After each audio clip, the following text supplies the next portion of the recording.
something people get annoyed about, particularly if you're micro celebrities and you reach out to someone that you feel, instantly should be at your command, your call, particularly if you put a phone call through or a message through. Well, it's perplexing, isn't it? Could this be said, of course, of the former royal known as Meghan Markle? According to a very good source, she reached out to His Majesty the King, and alarmingly, is still to return the calls. Wonder why? As ever, let me explain. Hi, good morning, Neil Sean here in the very heart of London, and as ever, lovely to have your company today. Hope you're all keeping well. By the way, I don't know if you saw this particular story. Apparently, they're going to be remaking Baywatch. Yes, we're all for Baywatch, aren't we? Do you remember Baywatch in the 90s? I've interviewed David Hasselhoff. It was one of the most incredibly successful TV series in the history of television. Over 200 countries took that show at its height to screen in the, obviously various countries around the world.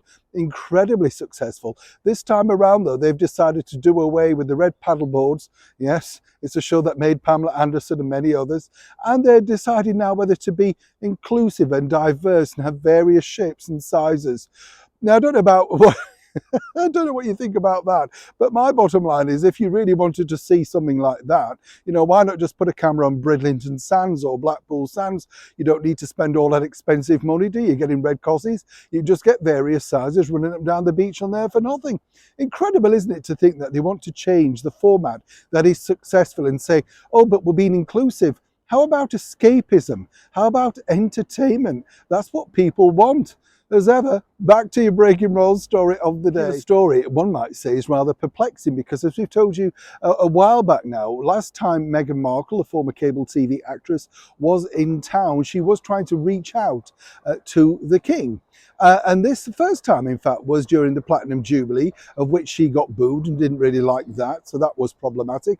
And then, of course, she had to stay over here in England for the sad demise of our beautiful monarch, Queen Elizabeth II. So you could understand exactly, when you think about it, how our brand new king, King Charles III, was a little bit too busy, of course, to reach out to Meghan. I mean, other things on his mind, and more importantly, dealing with his own personal grief, as one can imagine. But what's interesting now, according to that very good source, it appears that Meghan's recently tried to reach out, and as ever, we have to say allegedly. Because, of course, Meghan herself has been very keen in her eyes that she believes she can patch this particular thing up, make sure that people feel, shall we say, that there's a family unity. And in this very delicate time of course, the coronation, she felt that she, amongst, well, anybody else, could actually make sure that the King and his youngest son, Prince Harry, were in fact, on the right track after everything that had gone on before, like the Oprah, the docuseries, the book. You get the picture. Now, apparently, according to that good source, sadly for Meghan, there was no return. Now, one might say, given the fact that when they reached out about the Netflix docuseries, which nobody really knew whether it was a real reach out, an email or not, perhaps nobody took it seriously.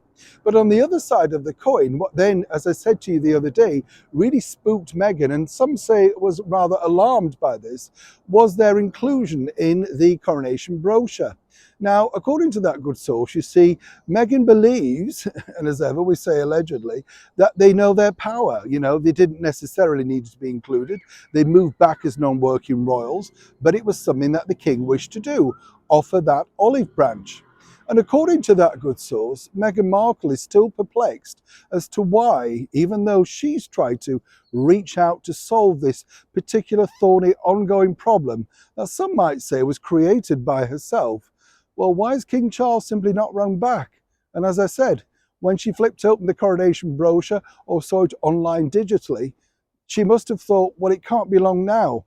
Sadly for Meghan, she's still waiting by the phone. Some might suggest she could be waiting some time. Neil Sean in the very heart of London.